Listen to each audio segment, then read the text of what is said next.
కేంద్ర ప్రభుత్వం తీసుకువచ్చిన మినరల్ యాక్ట్ 1957 నుంచి సింగరేణి సంస్థను మినహాయించాలని టీజేఎఫ్ చీఫ్ కోదండరాం డిమాండ్ చేశారు. హైదరాబాద్ నాంపల్లిలోని టీజేఎస్ ఆఫీసులో పార్టీ నేతలు పిఎల్ విశ్వేశ్వరరావు, బైరి రమేష్, నిజ్జల రమేష్లతో కలిసి ఆయన మీడియాతో మాట్లాడారు.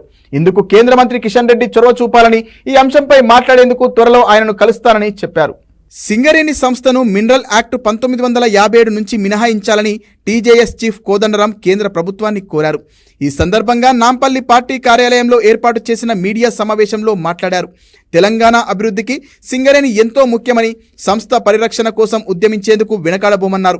గతంలోనూ సింగరేణి పరిరక్షణ కోసం ప్రొఫెసర్ జయశంకర్ పోరాటం చేశారని గుర్తు చేశారు.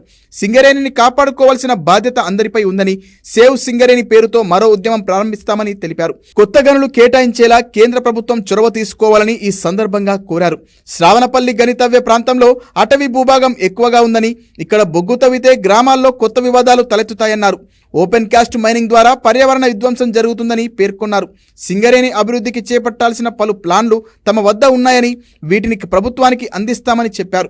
ప్రైవేట్ కంపెనీలకు గనుల కేటాయింపు ద్వారా లాభం ఉండదని, స్థానికులు ఉపాధి కోల్పోతారన్నారు. బొగ్గు గనుల వేలానికి సుప్రీంకోర్టు అనుమతిచ్చిందని, ప్రైవేటీకరణ ద్వారా జరిగే అక్రమాలను నివారించేందుకు చర్యలు తీసుకోవాలని చెప్పిందని గుర్తు చేశారు. బొగ్గు తవ్వకాలను మాజీ ప్రధాని ఇందిరాగాంధీ జాతీయం చేశారని గుర్తు చేశారు. సింగరేణి ఎంతో సమర్థవంతంగా బొగ్గు తవ్వకాలు చేస్తోందని, వేలం కంటే సింగరేణి నుంచి ఎక్కువ ఆదాయం వస్తుందని తెలిపారు.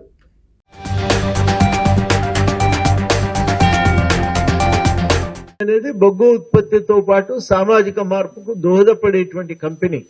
అటువంటి కంపెనీని ఇలా కాపాడుకోవాల్సిన బాధ్యత. వీటన్నిటికంటే మించి సింగరేణి రాష్ట్ర ప్రభుత్వానికి, కేంద్ర ప్రభుత్వానికి ఆదాయాన్ని సమకూర్చి పెడుతున్నది. జిల్లాల అభివృద్ధి కోసం ఫండ్ను కూడా ఇస్తున్నది.